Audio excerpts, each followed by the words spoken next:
welcome to Mike Cooley Radio. Let's get it, because we gonna get it in. What's good, everybody? I hope everybody is having a blessed day. And like I always say, what do I always say, everybody? Stay what? Stay what? Stay what? Sucker free. That's right. Stay sucker free from these haters, because the haters is gonna hate. Let them hate. That should motivate. Don't let them put you down because they don't understand your dreams and don't see your dreams. Don't let them sit back and talk down on you because they can't achieve the goals that you are achieving or you are about to achieve. Only God can judge you. You put it in God's hands and stay focused and stay away from the negativity and stay away from the people that's going to bring you down. Be around people that's going to uplift you and put you in the best position. And if they're not them, then they shouldn't be around you. Stay positive and let the haters hate, so that should motivate, all right? Now, please follow me right now. Follow Mike Cooley Radio. Just hit that follow button. Just hit that follow button and you can listen to me all the time. That's right.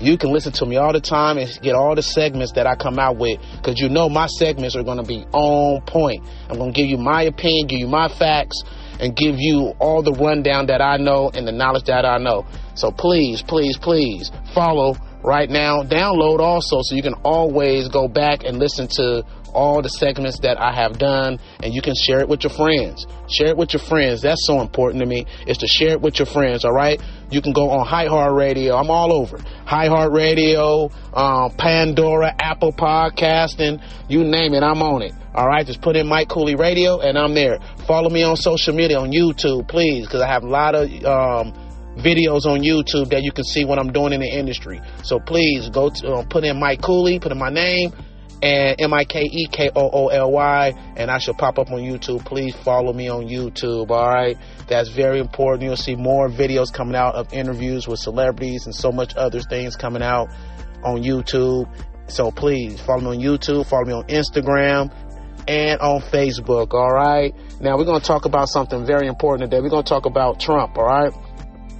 I guess Trump and the Ukrainian, the president, they got into a little bit of heated exchange of arguments about how to end this war and everything. And I just want you guys to kind of listen to what Trump had to say and what the Ukrainian president had to say. And then I'll get back with you guys once this is all done, all right? I just want you guys to kind of listen. It's a lot to cover, so buckle your seatbelts, and here we go. On the deal. It doesn't work that way. I'm not aligned with Putin. I'm not aligned with anybody. I'm aligned with the United States of America and for the good of the world. I'm aligned with the world, and I want to get this thing over with. You see the hatred he's got for Putin. It's very tough for me to make a deal with that kind of hate. He's got tremendous hatred, and I understand that, but I can tell you the other side isn't exactly in love with, him either. So it's not a question of alignment. I'm aligned with the world. I want to get the thing set. I'm aligned with Europe. I want to see if we can get this thing done. You want me to be tough? I could be tougher than any human being you've ever seen. I'd be so tough. But you're never going to get a deal that way. So that's the way it goes. All right, one more question. I would respond to this. So look, for 4 years in the United States of America, we had a president who stood up at press conferences and talked tough about Vladimir Putin, and then Putin invaded Ukraine and destroyed a significant chunk of the country. The path to peace and the path to prosperity is maybe engaging in diplomacy. We tried the pathway of Joe Biden of thumping our chest and pretending that the President of the United States' words mattered more than the President of the United States' actions. What makes America a good country is America engaging in diplomacy. That's what President Trump is doing. Can I ask you? Sure. Yeah? Okay. So he occupied our parts, big parts of Ukraine, parts of East and Crimea. So he occupied it on 2014.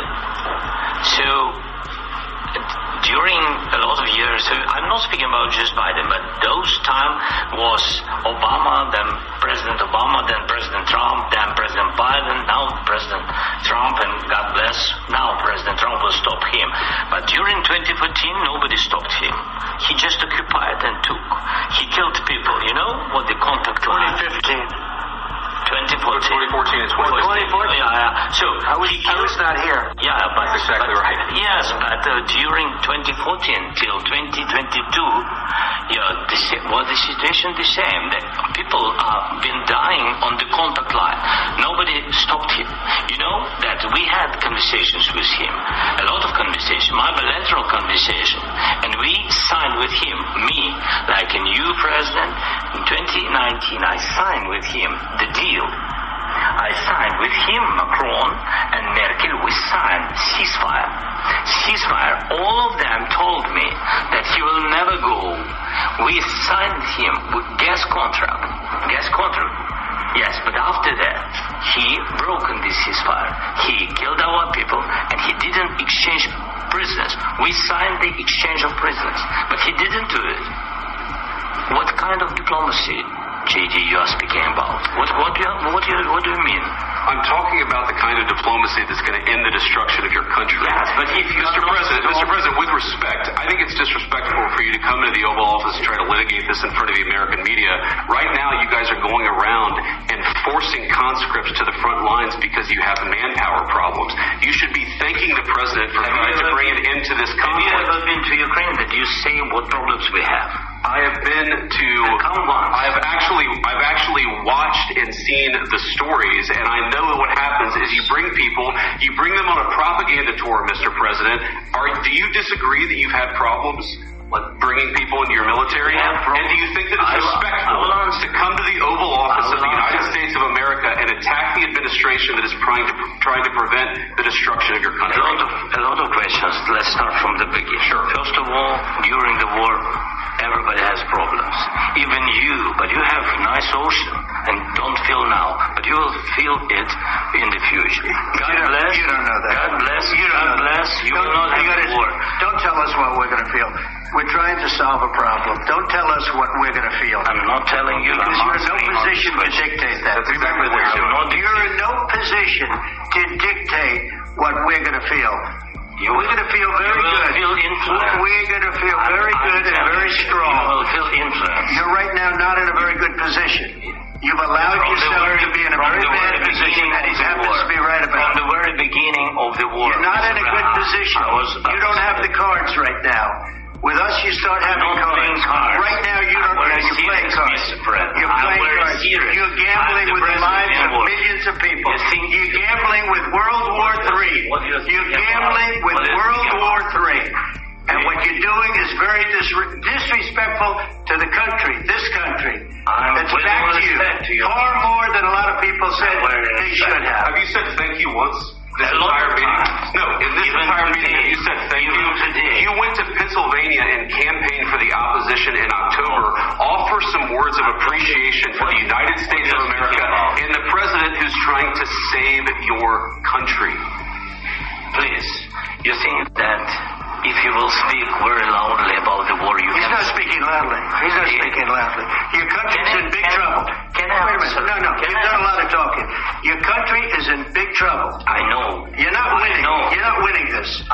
You have a damn good chance of coming out okay because of us. Mr. President, we are staying in our country, staying strong from the very beginning of the war. We've been alone, and we are thankful. I said thanks. You haven't been alone. Cabinet. You haven't been alone. We gave you, through this stupid president, $350 billion. We gave you military equipment, and your men are brave, but they had to use our military equipment. If you didn't have our military equipment, this war would have been over in 2 weeks. In 3 days. I heard it from Putin. In 3 days. This is something maybe less. In 2 weeks. Of course he has. It's going to be a very hard thing to do business like this. I tell you, to say thank you. I said a lot of except that there are disagreements, and let's go litigate those disagreements rather than trying to fight it out in the American media when you're wrong. We know that you're wrong. But you see, I think it's good for the American people to see what's going on. I understand, sir. I think it's very important. That's why I kept this going so long. You have to be thankful. You don't have the cards. You're buried there. Your people are dying. You're running low on soldiers. Listen, you're running low on soldiers. It would be a damn good thing. And then you tell us, I don't want a ceasefire. I want to go, and I want this. Look, if you can get get a ceasefire right now, I tell you, you take it so the bullets stop flying and your men stop getting killed. Of course, we want to stop the war. But you're saying you don't want a ceasefire. But I said to you, I want a ceasefire. with guarantees. Because you get a ceasefire faster than an agreement. Ask our people about ceasefire, what they think. That wasn't with me. That wasn't with me. That was with a guy named Biden who was not a smart person. That was with Obama. It was your president. Excuse me. That was with Obama, who gave you sheets, and I gave you javelins. Yes. I gave you the javelins to take out all those tanks. Obama gave you sheets. In fact, the statement is Obama gave sheets and Trump gave javelins. You got to be more thankful. Because let me tell you, you don't have the cards. With us, you have the cards. But without us, you don't have any cards. One more question to Mr. Vice President. I'm sorry. It's going to be a tough deal to make. Because the attitudes have to change. What if Russia breaks ceasefire? What if Russia breaks peace talks? What do you do then? I understand that it's a heated conversation right now. What are you saying? She's asking, what if Russia breaks the ceasefire? What if anything? What if a bomb drops on your head right now? Okay? What if they broke it? I don't know. They broke it with Biden because Biden, they didn't respect him. They didn't respect Obama. They respect me. Let me tell you, Putin went through a hell of a lot with me. He went through a phony witch hunt where they used him and Russia. You ever hear of that deal? That was a phony Hunter Biden, Joe Biden scam. Hillary Clinton, Shifty Adam Schiff. It was a Democrat scam. And he had to go through that. And he did go through it. We didn't end up in a war. And he went through it. He was accused of all that stuff. He had nothing to do with it. It came out of Hunter Biden's bathroom. It came out of Hunter Biden's bedroom. It was disgusting. And then they said, the laptop from hell was made by Russia. The 51 agents. The whole thing was a scam. And he had to put up with that. He was being accused of all that stuff. All I can say is this. He might have broken deals with Obama and Bush, and he might have broken them with Biden. He did, maybe. Maybe he didn't. I don't know what happened. But he didn't break them with me. He wants to make a deal. I don't know if he can make a deal. The problem is, I've empowered you to be a tough guy. And I don't think you'd be a tough guy without the United States. And your people are very brave. But you're either going to make a deal or we're out. And if we're out, you'll fight it out. I don't think it's going to be pretty, but you'll fight it out. But you don't have the cards. But once we sign that deal, you're in a much better position. But you're not acting at all thankful. And that's not a nice thing. I'll be honest, that's not a nice thing. All right, I think we've seen enough. What do you think? Huh? This is going to be great television, I will say that. We'll see what we can do about putting it together. Thanks.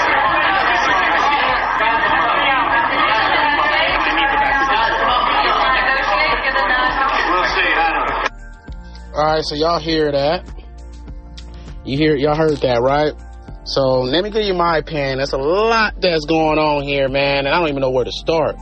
But I will say this much, man, just from my opinion on all this whole situation is I understand a little bit where the Ukrainian president is coming from. He's saying, hey, listen, you know what I mean? If I do a ceasefire and we put the bullets down, is he going to do that? Is Putin going to listen to that?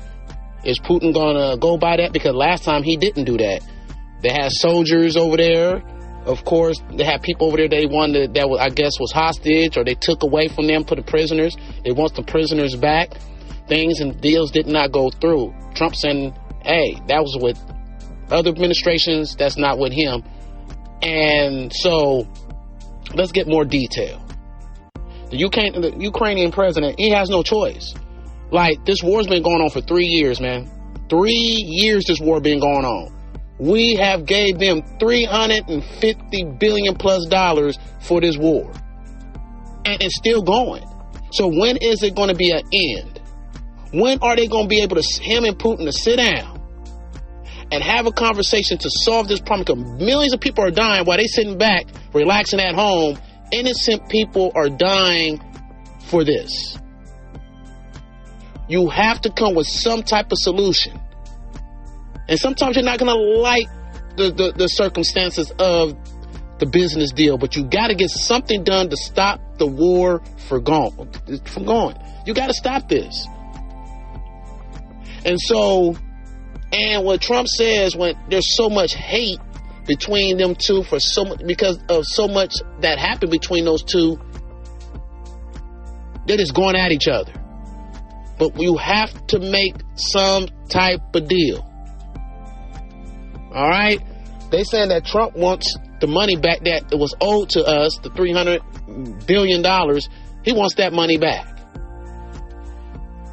And so he should pay that money back. It was a loan to you.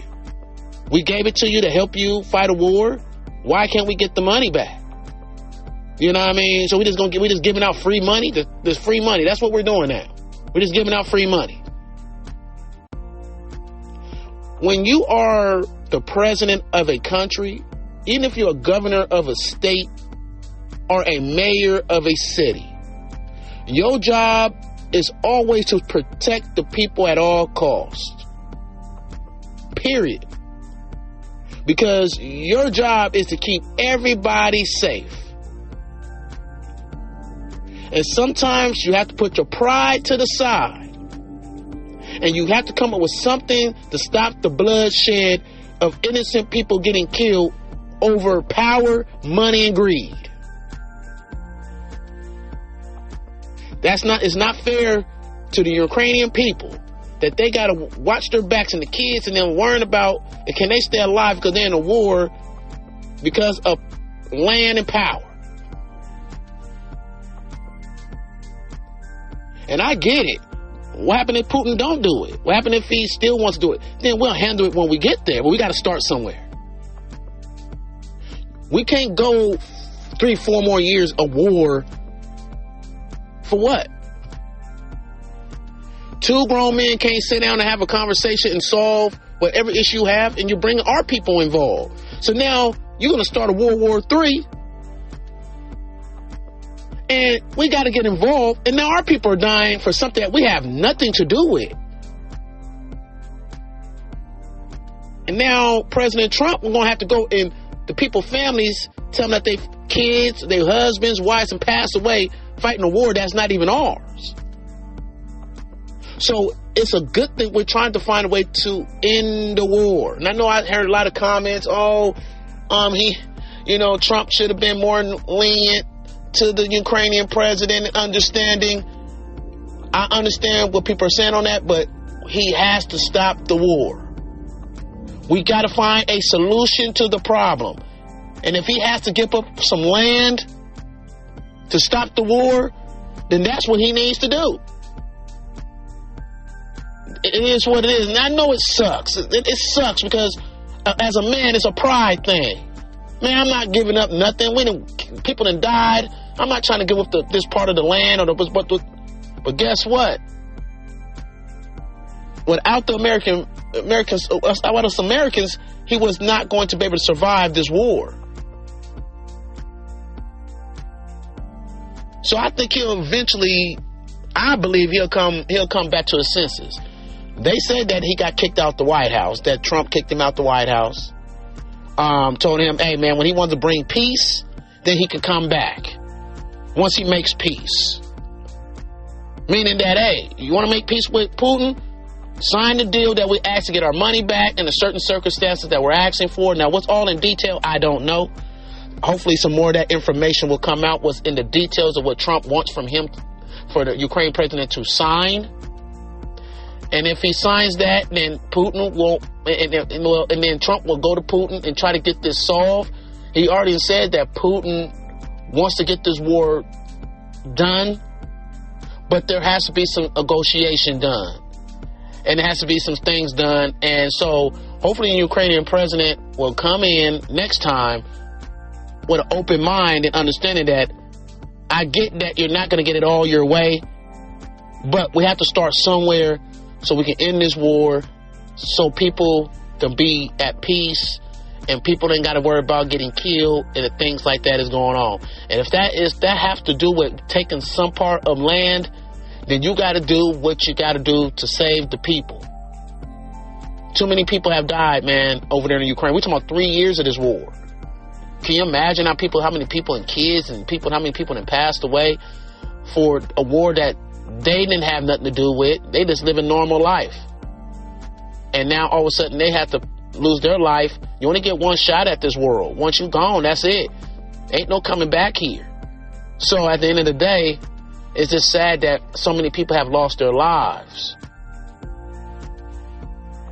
So many people lost their lives over there, and we're trying to stop a war from happening. Because if this keeps going, and then we keep on giving Ukraine weapons, Russia's going to get upset. Putin's going to be upset, thinking that we're defending for them. And before you know it, he's going to bring somebody else, maybe a China, maybe Iran, maybe somebody. And now we're in a war battle now. Now all hell then broke loose. And we're trying to prevent that. Then stuff is really going to be high. You think things is high now with food prices and the things that's going on in America right now with the food prices and all this stuff that's going on. We have a World War III. Everything's going to be even higher. You found what I'm saying, than what it is now. So we're going through a lot right now in America trying to get these things these wars taken care of. And we're just trying to find peace. That's what we're trying to do here. I don't see nothing wrong with what Trump is saying at all. I just don't. You know what I mean? It's time to stop the war. Now, if people disagree with me, that's fine. But that's just my opinion. I'm into trying to stop the war to save lives. The government job is to find solutions to save lives. Sometimes you got to put your pride to the side and figure out solutions. Two grown people should be able to sit down and have a conversation. This should have never happened in the first place. Two grown people should be able to sit down and come to some type of conclusion without pride and ego getting in the way. And that's all this is. That's all I have to say, all right? This is Mike Cooley Radio. Let's get it, because we're going to get it in, and I'm out.